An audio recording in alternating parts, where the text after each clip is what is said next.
তোকে আমি কখন থেকে উপরে ডাকছি, কোনো কাজকর্মের খেয়াল নাই, এখানে পরপর ঘুমাচ্ছিস না, ফাঁকিবাজ কোথাকার। বৌমা, আজকেও তুমি আমার গায়ে হাত তুললা। আমি তো একজন বয়স্ক লোক, বাবার বয়সী,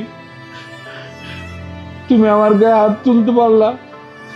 আজকে আমার জায়গায় যদি তোমার বাবা হইতো,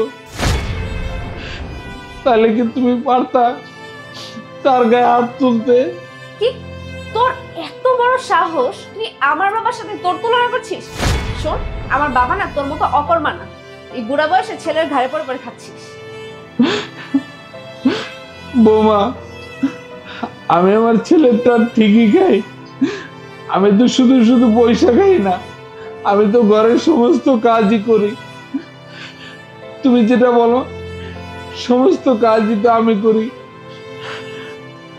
ঘর মোছা, বাজার করা, রান্না বান্না, এবং কি তোমাদের গায়ের কাপড় চোপড় আমি দিয়ে দিই। আমি কোনটা না করি? ঘরের সমস্ত কাজ করে, রান্না বান্না শেষ করে, ভাতও রান্না হয়ে গেছে, তরকারিও রান্না হয়ে গেছে, খিদা পেটে আমি এখানে বসে আছি। তোমাদের আগে তো আবার খাইতে পারব না, তোমাদের আগে খাইলে আমি নাকি বেশি খেয়ে ফেলাই। তাই তো এইখানে বসেছিলাম, কখন যে চোখ লেগে গেছে, ঘুমায় পড়ছে আমি জানি না।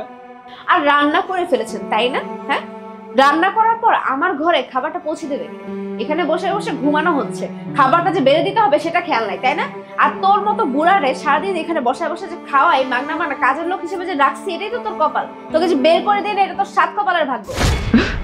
দেখো মা, তুমি আমার সাথে যে ব্যবহার করো, আমার গায়ে হাত তোলো, আমার ছেলে যদি জানতে পারে তাইলে তাহলে তাহলে কি হবে? হ্যাঁ, তুই বলবি আর তোর ছেলে সব বিশ্বাস করে নিবে? হ্যাঁ, তোর ছেলে না আমাকে অন্ধের মতো বিশ্বাস করে, তোর এসব ফালতু কথা কখনোই বিশ্বাস করবে না। করতাম, তোমাকে আমি বিশ্বাস করতাম, এখন বিন্দু পরিমাণ করি না। আরে তুমি এই সময় বাসায়? আর দেখো না, বাবাকে আমি কখন থেকে খাওয়ার জন্য ডাকছি, রান্না বান্না শেষ করে, জানাই তো ওষুধ খেতে হয়, কিন্তু বাবা উঠছিলই না। আর ডেকে উঠালাম, এখন আমার উপর কেমন রাগারাগি করছে। অফিসে না গিয়ে বাসার মধ্যে ছিলাম তোর এসব কৃত্তিকলাপ দেখার জন্য।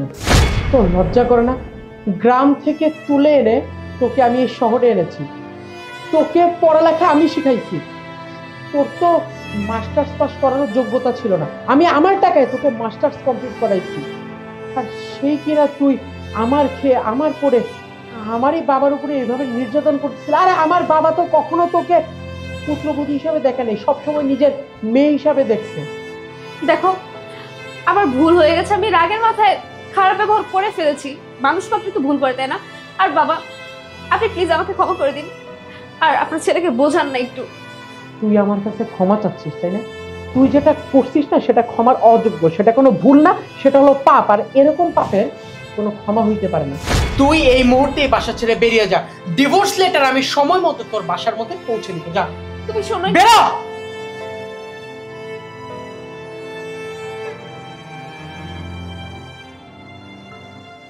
তুমি আমাকে মাফ করে দিও।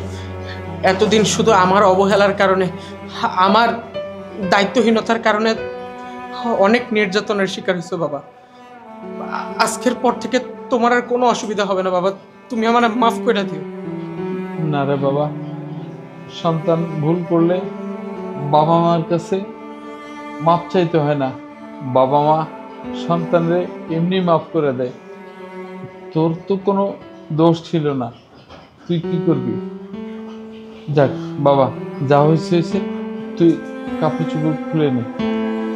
আচ্ছা ঠিক আছে বাবা, তুমি বসো, আর আজকের খাবারটা আমি বাইরে থেকেই নিয়ে আসতেছি। বসো।